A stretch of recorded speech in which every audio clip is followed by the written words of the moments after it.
Bonjour et bienvenue à tous dans notre nouvel épisode de Savoir est un devoir. Je suis ravi de vous retrouver après quelques longs mois de silence, mais on est reparti pour de nouvelles aventures. Et aujourd'hui, je vous amène dans un lieu que j'affectionne particulièrement, le château de Labastide des Vassals. Allez, c'est parti!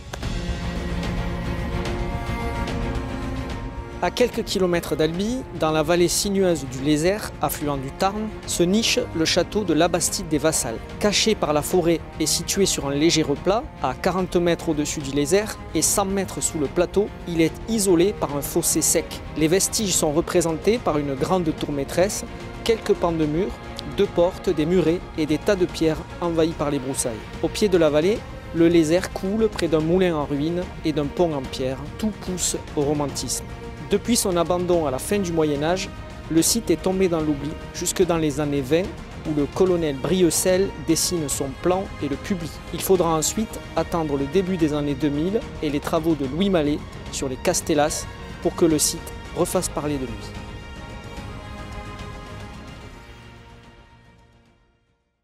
Après un petit quart d'heure de marche, on arrive sur le site de Labastide des Vassals.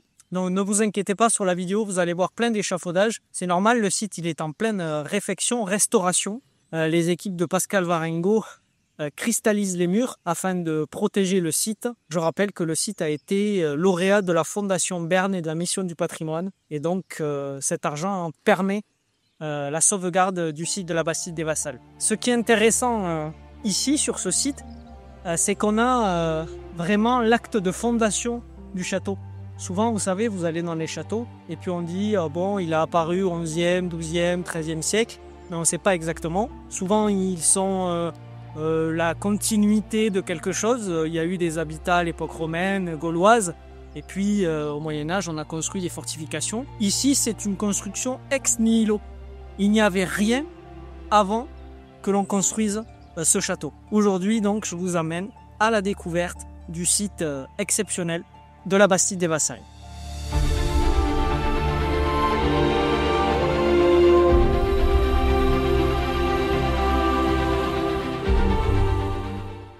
Alors la particularité de ce site, c'est qu'on connaît son acte de naissance. Dans les années 1260, le nouveau comte de Toulouse, Alphonse de Poitiers, reconnaît détenir tout un tas de biens en albigeois, et notamment ce site donc, qui apparaît et qui prend le nom de Labastide des Vassals.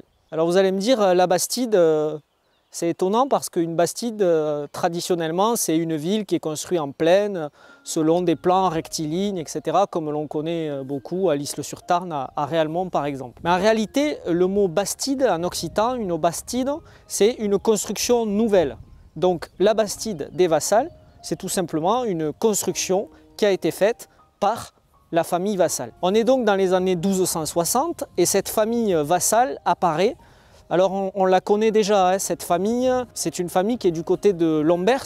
Ils sont chevaliers, on les connaît depuis longtemps, Lombers, Mondragon, ils sont positionnés dans cette région. Et puis vous le savez, il y a eu la croisade contre les Albigeois. À l'issue de la croisade, tout est remanié, la société change entièrement. Les anciens seigneurs de la région sont souvent dépossédés et de nouveau apparaissent, et c'est le cas de la famille Vassal. Ils sont tout d'abord simples chevaliers, affiliés au château de Lombers, et puis là, en 1260, ils deviennent seigneurs et détiennent la Bastide des Vassals, qui est en fait leur château, leur résidence aristocratique, ainsi que leur territoire, et le territoire qui est autour de ce château. Ça, c'est l'acte de naissance officiel. Et c'est intéressant parce qu'en fait, ça nous montre les nouveaux seigneurs de la région à l'issue de la croisade contre les Albigeois et en fait ceux qui ont pris le parti des nouveaux dirigeants et notamment du côté du roi puisque Alphonse de Poitiers, vous le savez, était le frère du roi de France. Voilà pour l'origine de ce site. On est donc dans la deuxième partie du XIIIe siècle et les nouveaux seigneurs, les Vassals, s'érigent ici un château pour montrer qu'ils sont les seigneurs. Et au tout début, il n'y a ici que la tour que vous voyez derrière moi, ainsi que le pan de mur qui est ici. Et en fait, le site n'est pas forcément protégé, il y a un fossé évidemment, mais il n'y a pas de fortification particulière. Le site, en fait, il est là pour montrer, on érige une tour, comme aujourd'hui Certains érigent une tour pour montrer qu'ils sont riches. Par exemple, prenons la tour de Donald Trump. C'est toujours le même principe. On érige une tour pour montrer qu'on est puissant et qu'on s'érige vers le ciel parce qu'on a les moyens. À l'époque, c'est la même chose. Et donc, c'est une résidence. Alors, est-ce qu'ils vivent véritablement ici? C'est difficile à dire. Mais en tout cas, ils montrent aux yeux du monde qu'ils sont les nouveaux seigneurs.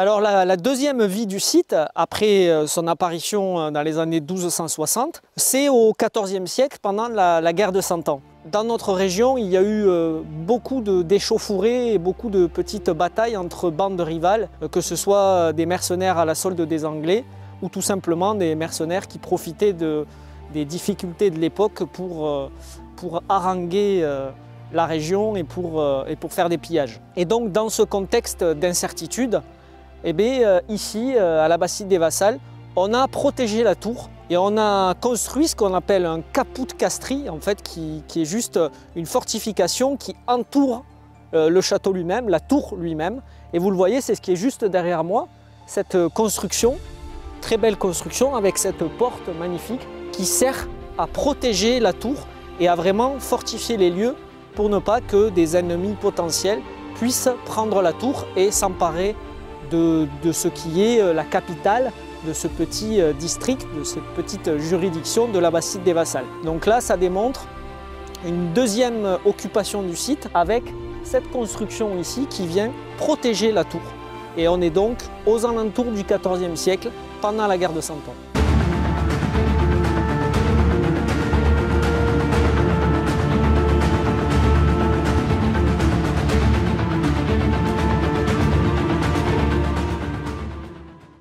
Alors là, on est à l'est du site et on est au pied de la tour. Vous le voyez, cette tour majestueuse, elle mesure 11 mètres de hauteur et elle a été construite sur la roche, vous voyez, qui a été ici entièrement taillée. C'est en 1439 que la famille Gasque, qui est la nouvelle propriétaire des lieux, est autorisée à construire un certain nombre de maisons que l'on voit ici au pied du site pour que les paysans puissent venir s'y réfugier en cas de problème, en cas de bataille, en cas de guerre contre divers ennemis qui puissent être anglais, puisqu'on est toujours pendant la guerre de Cent Ans, ou des bandes de mercenaires qui pullulent dans la région, notamment le fameux Rodrigo de Villandro, le terrible mercenaire qui a fait beaucoup de dégâts dans notre région. Donc la dernière occupation du site, on est dans les années 1440, mais en réalité, cette occupation, elle ne va pas durer du tout, puisque dès la fin du XVe siècle, le site est abandonné totalement et il n'apparaît même plus dans les textes.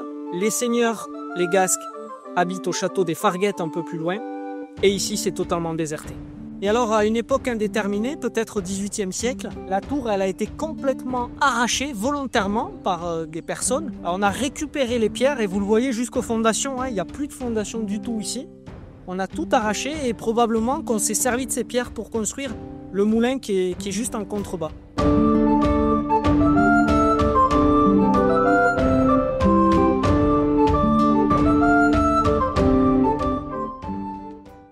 Alors ici on est donc sur l'entrée originelle du site. On voit bien ici la porte d'entrée, un des pans de la porte d'entrée avec la voûte au-dessus. Et puis quand on pénétrait dans le site, on a ces escaliers qui sont apparus lors des sondages de 2018 et ces escaliers permettaient de descendre et de rentrer dans le château de la Bastide des Vassals. En 2018, le conseil départemental d'archéologie du Tarn a fait quelques sondages ici sur le site pour voir le fait que les fondations n'existent plus et donc le site a bien été démantelé à une époque indéterminée. Mais aussi ici à l'intérieur de la tour pour voir si on avait des niveaux d'habitat, ce qui est le cas. Et puis vous voyez la dernière restauration du site, elle est toute récente, elle est même actuelle. Vous le voyez, il y a des échafaudages un peu partout. Ces restaurations permettent la cristallisation et la protection des murs, ce qui fait que normalement, pour quelques décennies et siècles, espérons-le, il n'y aura plus de destruction du site par les intempéries et qu'on préserve le site tel qu'il est aujourd'hui. Voilà, c'est la fin de ce nouvel épisode. Merci à tous de nous avoir suivis. Je remercie Tony qui était derrière la caméra et qui est mon nouvel assistant, réalisateur, monteur, et qui va s'occuper de tout ce qui est post-production. Je remercie François qui me filmait jusqu'à présent, mais qui aujourd'hui vogue sur d'autres océans menés par des vents différents. Merci à tous et à bientôt.